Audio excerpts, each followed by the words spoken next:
नाव में बहुत से लोग बैठे हुए थे, संत भगवान भी बैठे हुए थे, आराम से नाव चली जा रही थी, सब इधर उधर की बातें कर रहे थे। संत तो एक उन्मत्त अवस्था में।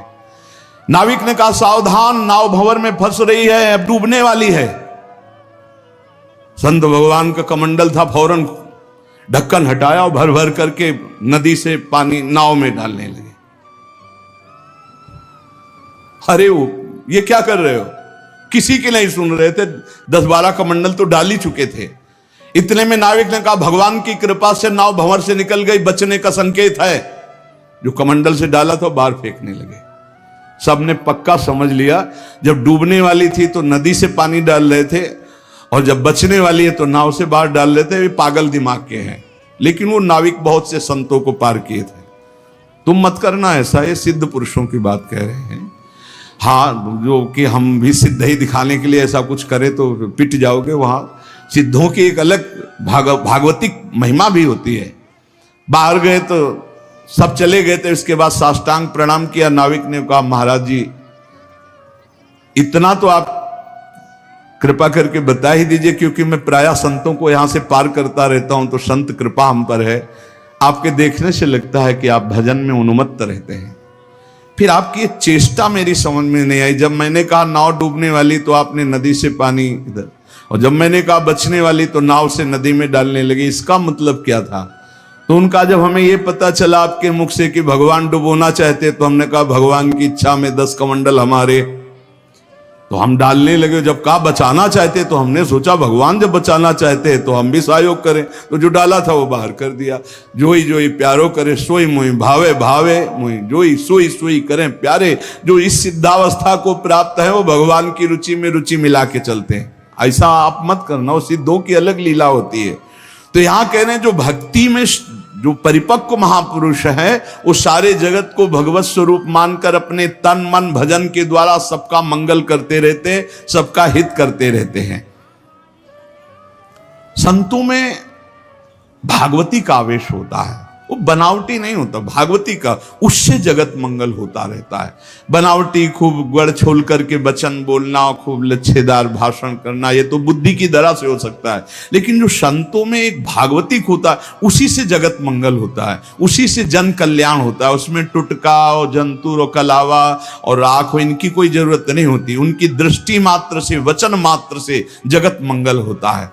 मुद मंगलमय संत समाजू, जो जग जंगम तीर्थ राजू। चलते फिरते साक्षात तीर्थराज हैं। जो दरस परस अघनाश बास निज संग करो दिन। जिनके दर्शन मात्र से, स्पर्श मात्र से बड़े बड़े पाप नष्ट हो जाते हैं, ऐसे भगवान के प्रेमी संत जन होते हैं। तो क्या जैसे अज्ञानी मनुष्य को देह में ममता होती है, आसक्ति होती है, वैसे क्या संतों को भी अपनी देह प्यारी होती है? वैसा कि मैं पुरुष हूं और ऐसा अभिमान होता है? बोल के बिल्कुल नहीं। विशुद्ध ज्ञान और विशुद्ध प्रेम में मिट जाता है, बिल्कुल नहीं रहता। एक बार यही प्रश्न किया था एक भैरव सिद्ध करने वाले ने आद्य गुरु भगवान शंकराचार्य जी से जाकर कि आपका ब्रह्मबोध होने के कारण शरीर से कोई राग नहीं है? बोले नहीं। बोले हम आपकी गर्दन उतार के ले जाए, हमारी भैरव यज्ञ पूर्ण हो जाएगी तो मैं सिद्ध हो जाऊंगा, क्योंकि आपको शरीर से कोई राग तो है नहीं, मिथ्या है आपकी दृष्टि में। बोले पक्का, पर अभी जो उतारोगे तो शिष्य लोग हैं, ये तुम्हारा हित कर सकते हैं। कल 4 बजे आना, यहीं पीपल के नीचे मैं ध्यानस्थ होऊंगा, सर उतार ले जाना। वो 4 बजे आया अस्त्र लेकर, तो स्वामी नरसिंहाश्रम जी महाराज गंगा स्नान कर रहे थे। एकदम आवेश आया, हुंकार भरी दौड़ते हुए आए, और वो पहुंच भी नहीं पाया था, उठा के पटक दिया और नाखूनों से उसे फाड़ दिया। फिर एकदम आवेश शांत हो गया। तब ये भगवद आवेश, ये जो बड़े महापुरुषों के चरित्र हैं, ये बड़े शिक्षास्पद भी होते हैं और ये अलौकिक भी होते हैं। कभी कोई महापुरुषों की नकल ना करे, हमारी प्रार्थना है। कभी नकल न करे कि हमारे गुरुजी ऐसे, तो नहीं, जो गुरुजी के उपदेश है उनके अनुसार चले। बड़े सिद्ध महापुरुषों के बड़े विचित्र विचित्र लीलाएं होती हैं। महापुरुषों की बाह्य चेष्टाओं को बिल्कुल नहीं समझा जा सकता।